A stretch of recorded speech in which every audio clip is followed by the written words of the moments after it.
manapun bejatnya dia, ketika dalam kondisi seperti itu jiwanya terancam, itu muncul naluri bertuhannya. Allahu Akbar, Allahu Akbar, meskipun dia tidak pernah sholat. Karena memang naluri bertuhan itu ada dalam setiap diri manusia. Orang kafir pun meskipun dia tidak pernah ke gereja, tidak kenal dengan Tuhan, tidak kenal dengan Tuhannya, ketika dalam kondisi seperti itu dia memanggil-manggil nama Tuhan yang dia pahami, ya. Dia panggil oh my God, ya. Ya, karena memang ada naluri bertuhannya.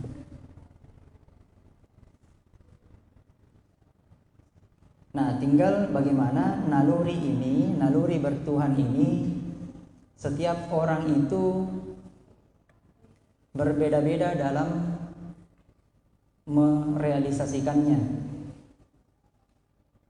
Jadi berbeda-beda dalam mewujudkannya. Ada orang mewujudkan naluri bertuhannya menyembah sesuatu seperti yang kita katakan tadi. Menyembah sesuatu yang sebenarnya bukan Tuhan.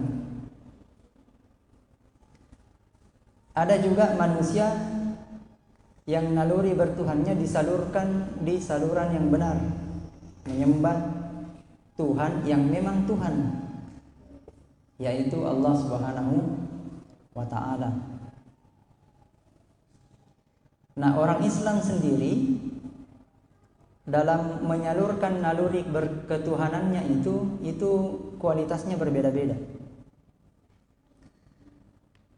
Jadi kuat atau lemahnya naluri bertuhan kita itu sangat ditentukan oleh apakah kita selalu mengasah naluri bertuhan kita atau tidak. Semakin sering kita mengasah naluri bertuhan kita, maka semakin kuat juga naluri bertuhan kita.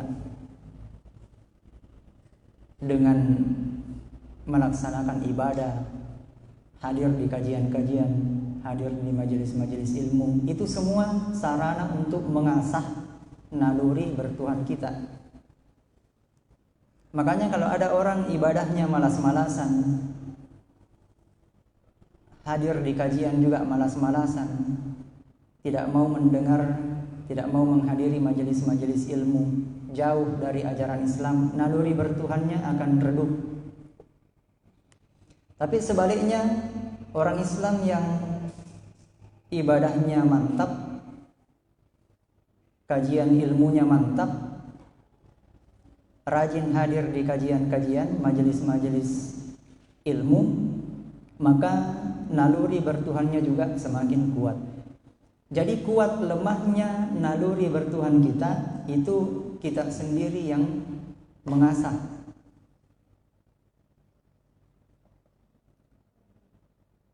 Maka orang Islam itu kualitas naluri bertuhannya beda-beda. Ada yang kuat, ada yang sedang-sedang, ada yang biasa-biasa saja, ada yang agak redup, ada yang sudah hitam pekat. Nah, kalau sudah hitam pekat itu agak susah nih diasah. Sama seperti kita dapat parang yang sudah berkarat, yang didake dipatah nih. Seperti itu kira-kira. Jadi beda-beda kualitas atau naluri bertuhannya.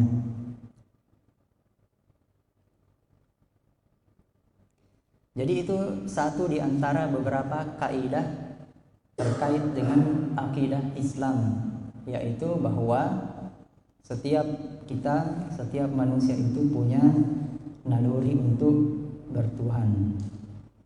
Itu ya. Kemudian berikutnya,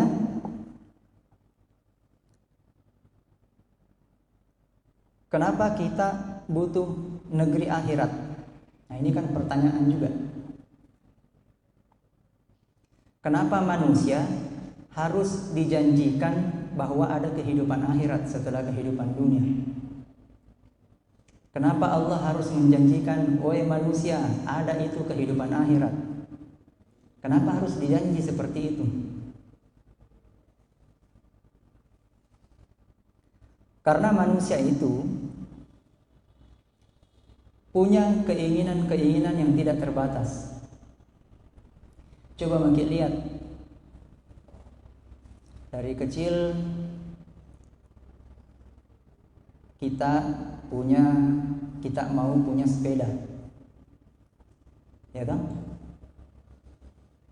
Begitu diberikan sepeda, dipakai sepeda itu bertahun-tahun, lama-lama si anak ini merasa biasa dia punya sepeda. Mulai tumbuh menjadi remaja, mau yang lebih,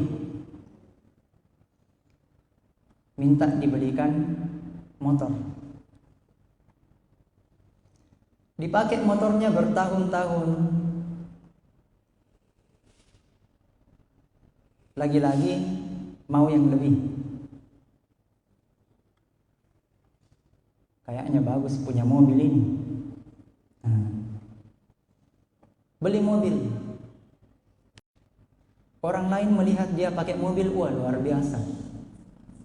Tapi dia sendiri merasa lama-lama pakai mobil ternyata biasa aja. Tidak ada yang istimewa. Akhirnya berpikir lagi lebih dan lebih.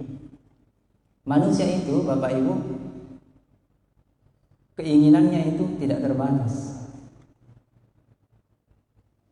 Karena manusia punya keinginan yang tidak terbatas, maka dia harus dijanjikan sesuatu yang juga tidak terbatas, yaitu negeri akhirat.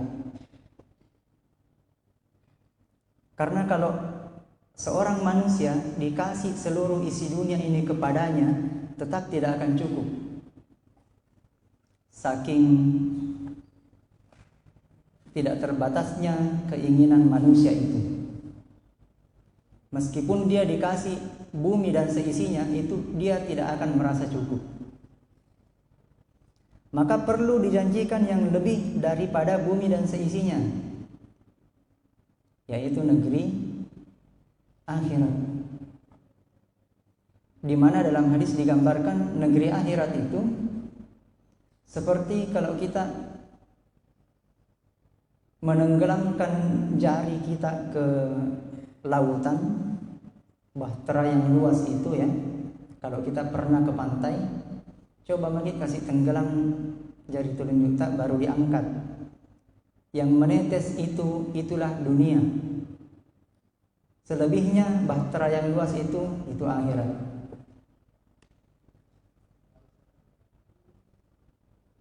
Jadi memang manusia ini harus dijanjikan sesuatu yang tidak terbatas. Karena memang keinginannya tidak terbatas. Nah, janji Allah tentang adanya negeri akhirat itu tentu melibatkan iman, akidah. Kalau kita tidak yakin dengan adanya hari akhirat, ya kita malas-malasan di dunia. Dakwah sekedarnya, semampunya, sesempatnya. Ya, beribadah juga sekedarnya, semampunya, sesempatnya. Memperjuangkan agama Allah semampunya, sesempatnya, sekedarnya, sisa-sisa waktu. Tapi kalau orang yang yakin betul, iman betul, percaya betul bahwa ada negeri akhirat, dia tidak setengah-setengah memperjuangkan agama Allah. Memang dijanji bagi yang lebih dari dunia ini. Kalau kita percaya, kita akan tergerak. Coba kita lihat, dalam Islam itu kan banyak syariah. Satu di antara syariat Islam itu adalah membayar zakat. Bapak Ibu bayar zakat jika tiap tahun. Insya Allah. Ada yang tidak? Ada yang tidak mungkin ya. Kita semua sudah paham bahwa ada syariat yang namanya membayar zakat tiap tahun. Ada haulnya, ada nisabnya. Nisabnya bayar zakat berapa?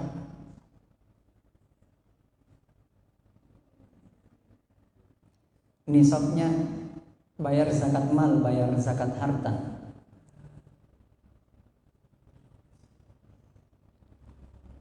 Berapa?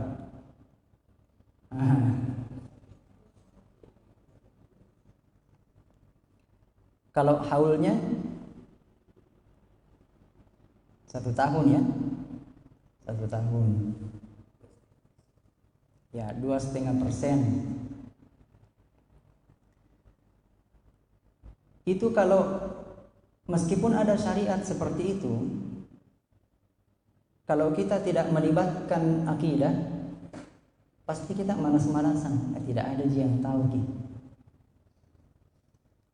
Apa yang membuat orang mau rela membayar zakat? Dorongan akidahnya. Ya, dorongan akidahnya. Puasa juga begitu. Kita puasa di bulan Ramadan, masuk di kamar, makan coko-coko. Secara akal tidak ada yang tahu kan? Tidak ada manusia yang tahu kita masih puasa atau sudah batal. Tidak ada manusia yang tahu.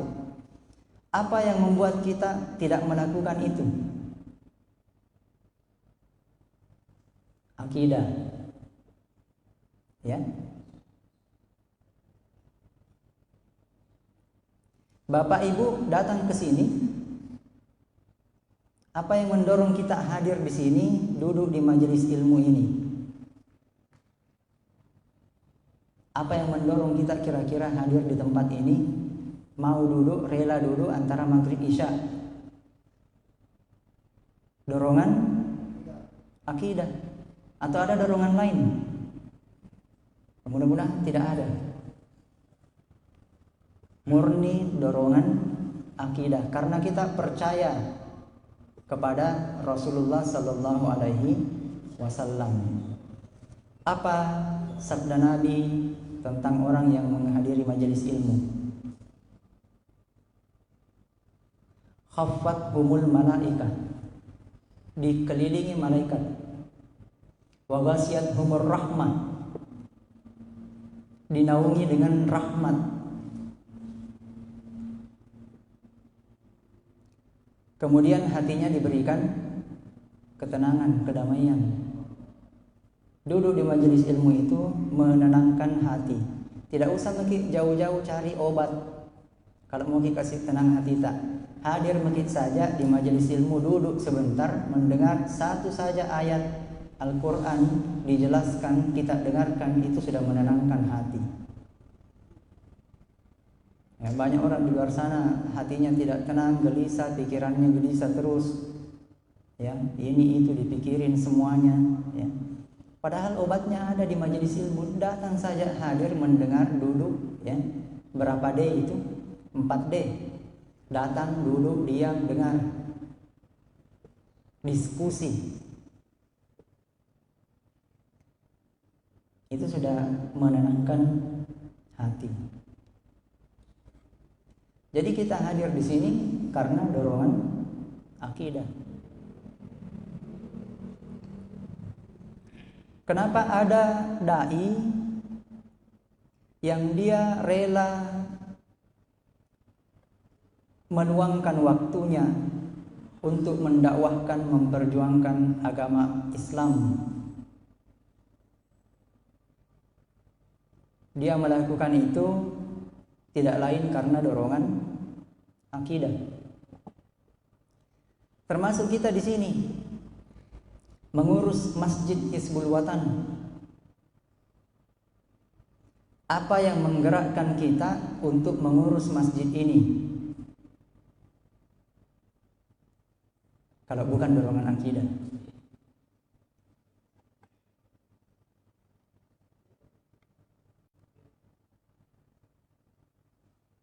Dan banyak lagi contoh-contohnya yang lain, ya. Banyak lagi contoh-contohnya yang lain.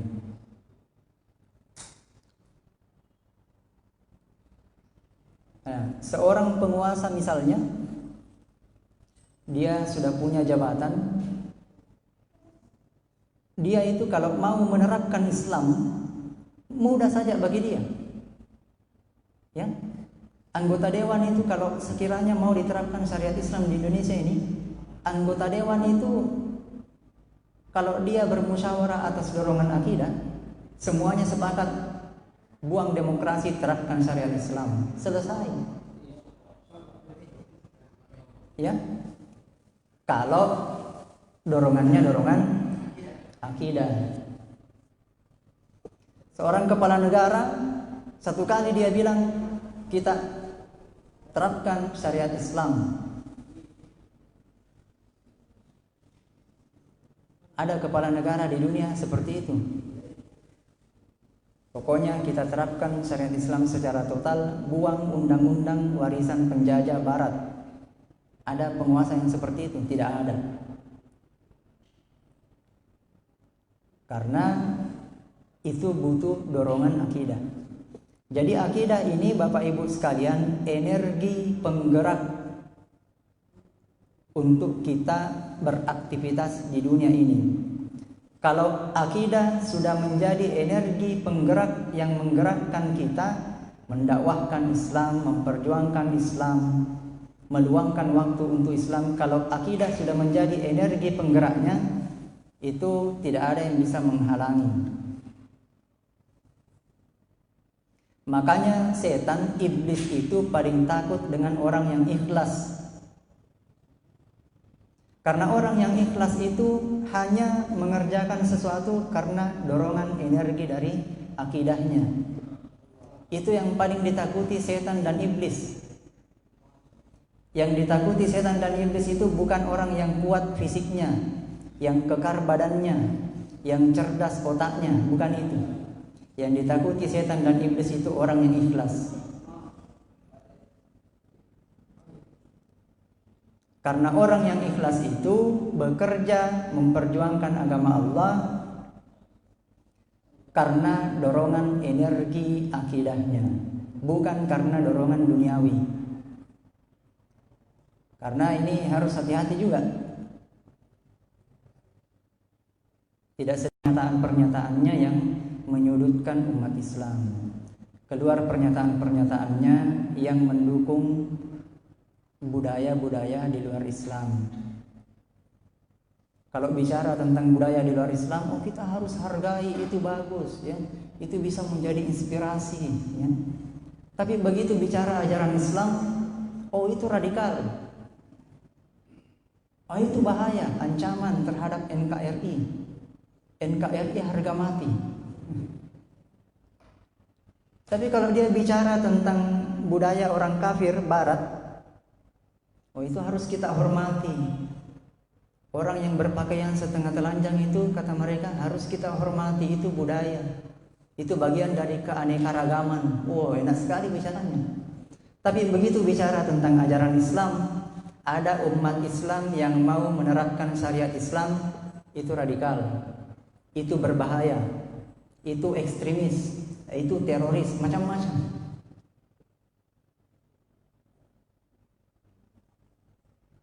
Nah ini bahayanya kalau orientasinya dunia. Begitu dikasih jabatan sedikit, kekuasaan sedikit, langsung jadi kayak kerupuk yang disimpan di luar toples 1 hari 1 malam.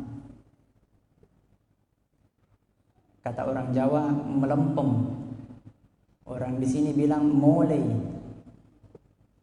Yang tadinya kriuk, ya, kriuk-kriuk, nah, tiba-tiba melempem. Yang tadinya belum punya jabatan, sebelum bergabung di lingkaran kekuasaan, oh keras. Tapi begitu bergabung di lingkaran kekuasaan, dikasih jabatan, diam 1000 bahasa. Pokoknya bagaimana bagusnya terserah Tuan ya. Nah ini kalau orientasinya adalah akidah, itu adalah menjadi pondasi bagi setiap amal kita. Jadi semua amal kita itu dibangun di atas pondasi akidah. Sama seperti kita membangun bangunan. Kalau kita bikin bangunan tidak ada fondasinya, itu pasti tidak bisa dibangun. Atau ada fondasinya tapi fondasinya lemah, nah, itu juga berbahaya. Seperti itulah kira-kira gambarnya akidah Islam. Apapun aktivitas amalan kita, kalau akidahnya tidak kuat, maka bisa jadi nanti belok, melenceng, mengharapkan sesuatu yang lain di luar keridhaan Allah Subhanahu wa taala. Apapun aktivitas itu.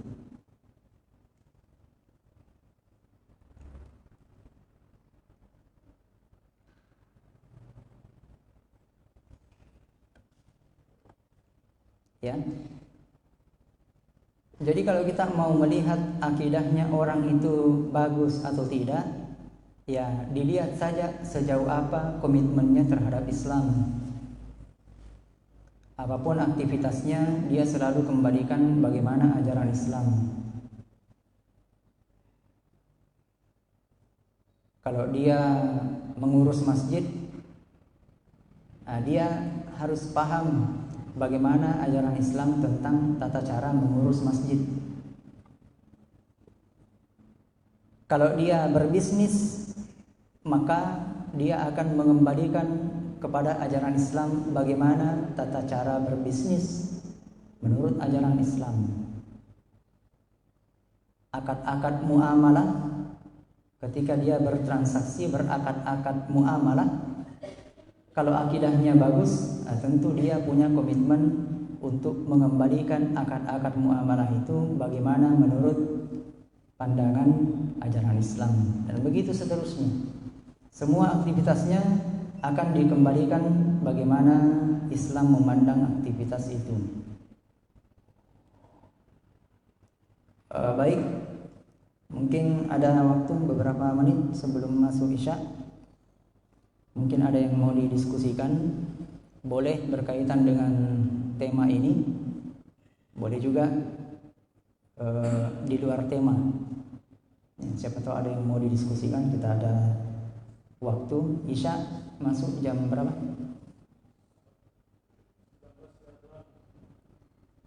Masih ada 9 menit, 8 menit. Ya silahkan kalau ada yang mau didiskusikan. Ya silakan.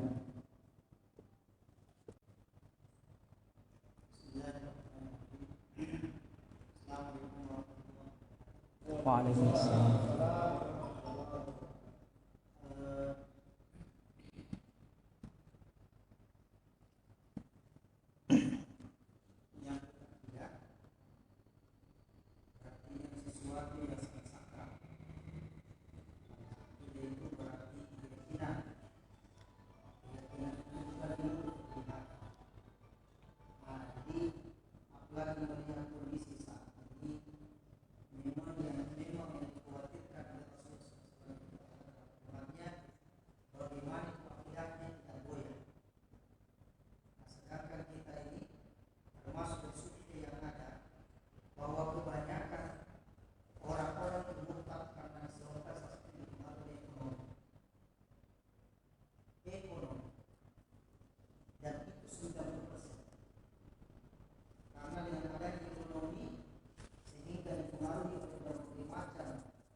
Ya, baik. Ya, sebenarnya pengaruh-pengaruh yang bisa menggoyahkan akidah kita itu sudah ada sejak zaman Rasulullah. Pengaruh apapun itu, termasuk pengaruh ekonomi. Kita lihat ada sahabat Rasulullah itu yang dia statusnya sebagai budak. Dia menjadikan dirinya budak supaya bisa hidup kan. Itu kan pertimbangan ekonomi juga.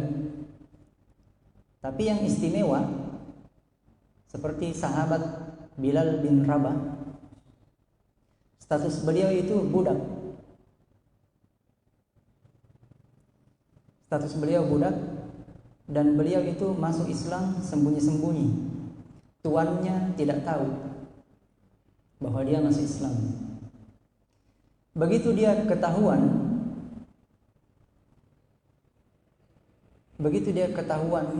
tuannya bahwa dia masuk Islam, kira-kira ancaman apa yang menimpa Bilal bin Rabah? Pertama, ancaman ekonomi kan.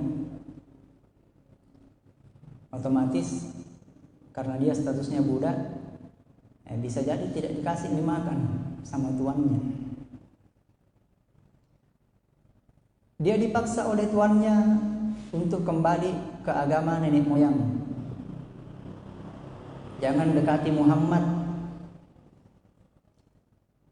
Bahkan dia itu bukan cuma ancaman ekonomi, ancaman nyawa pun itu dia rasakan. Dikasih tidur di padang pasir yang panas, ditindih dengan batu besar. Kemudian dalam kondisi seperti itu dia dikelilingi orang-orang, dipaksa oleh tuannya, oleh majikannya, tinggalkan agama Muhammad, kembali ke agama nenek moyang. Bapak Ibu, kalau kita ada di kondisi seperti itu, kita jadi Bilal bin Rabah ceritanya, kira-kira mau pilih yang mana? Kembali ke agama nenek moyang, bisa hidup nyaman lagi dengan majikannya, makan minumnya terjamin, bebas dari siksaan, dikasih tidur di padang pasir yang panas, ditindih batu, dibebaskan. Syaratnya cuma satu, kembali ke agama nenek moyang, tinggalkan agama yang dibawa Nabi Muhammad SAW. Bapak Ibu, kalau kita di posisi itu mau pilih mana? Ini ancaman ekonomi dan ancaman jiwa, ya. Pilih Rasul. Karena sekarang kita duduk di dalam masjid yang ber-AC. Tapi coba kalau kita di posisinya Bilal bin Rabah ketika itu, tidak ada yang bisa jamin. Saya pun mungkin tidak bisa saya jamin, ya. Iya. Pertanyaannya, apa istimewanya? Bagaimana Rasulullah mengkader para sahabat sampai punya akidah yang begitu kuatnya, bahkan nyawanya rela diberikan. Bayangkan kalau sahabat dilarang pergi berjihad, dilarang pergi berperang, tetap mau pergi berperang. Bisa kita bayangkan itu bagaimana Rasulullah mengkader para sahabatnya, membina para sahabatnya sampai punya akidah seperti itu, mau mati untuk Islam. Tapi bukan asal ngomong sembarangan, ya, tapi berjihad dengan kaidah-kaidah jihad yang benar, bukan asal emosi. Jadi orang-orang yang dibina Rasulullah itu orang-orang terlatih. Umar bin Khattab itu bagaimanapun kuatnya, dia tetap menghormati kaidah-kaidah dalam berjihad, tidak asal rewah. Apa yang dilakukan Rasulullah? Ini tadi pertanyaannya, ya, bagaimana membina akidah yang kokoh. Rasulullah itu membina sahabatnya memang rutin di rumahnya Arqam bin Abil Arqam. Maka kalau ada sekarang nama Baitul Arqam, rumahnya Arqam, atau Darul Arqam seperti nama pesantren, itu terinspirasi dari rumahnya Arqam bin Abil Arqam. Disitulah Rasulullah membina para sahabat secara rutin. Jadi memang langkah pertama untuk mengokohkan akidah kita, ikut kajian rutin. Harus memang cari guru. Kalau kita cuma hadir di majelis ini, hadir di majelis itu, Islam itu di benak kita menjadi gado-gado, tidak tertata. Tapi coba kalau kita cari guru, satu orang, satu kitab dibahas, misalnya akidah, ya, dari bab A sampai bab Z dibahas semua, insya Allah kokoh. Satu, ya. Yang kedua, ancaman ekonomi bisa mengancam akidah kita, ya benar. Banyak kejadian seperti itu sekarang. Makanya dikatakan kadal faqru ayyakuna kufran. Kefakiran itu mendekatkan kepada kekafiran. Makanya umat Islam itu harus juga bagus ekonominya, tapi juga tidak menghabiskan waktu untuk mengejar ekonomi. Jadi umat Islam itu hidupnya seimbang. Ibadahnya oke, ekonominya juga diperkuat. Meskipun rezeki orang beda-beda ya. Kemudian yang terakhir, untuk mengokohkan akidah kita harus ada institusi negara yang menjaga akidah umat Islam. Sekarang ini yang tidak ada. Umat Islam mau murtad seenaknya sekarang, tidak ada yang menegur. Beda di masa adanya kekhalifahan, ada orang Islam murtad, langkah pertama dinasehati, tidak mempan. Langkah kedua dikasih waktu 3 hari 3 malam untuk kembali kepada Islam. Tidak mempan juga, penggal. Membaddala dinahu faqtuluh, siapa yang mengganti agamanya bunuh. Setelah dinasehati, langkah pertama tidak mempan, dikasih waktu 3 hari 3 malam. Langkah kedua tidak mempan juga, dicari orangnya. Peringatan terakhir, pilih Islam atau murtad. Kalau murtad dipenggal, kalau kembali kepada Islam bertaubat selamat. Pilih mana? Nah, begitu. Kalau ada kekuasaan, masalahnya sekarang tidak ada. Tidak ada negara yang peduli. Kalau ada, coba di Indonesia saja, tidak usah jauh-jauh. Kalau ada orang murtad di negeri kita, pejabat kita komentar tidak? Jangan kau murtad. Kan tidak ada. Mau kau kafir, mau kau muslim, yang penting coblos saya. Ya. Nah, saya kira seperti itu, ya. Sudah masuk waktu ya? Oh, sudah masuk. Di laptop saya, di HP saya baru jam 7:09.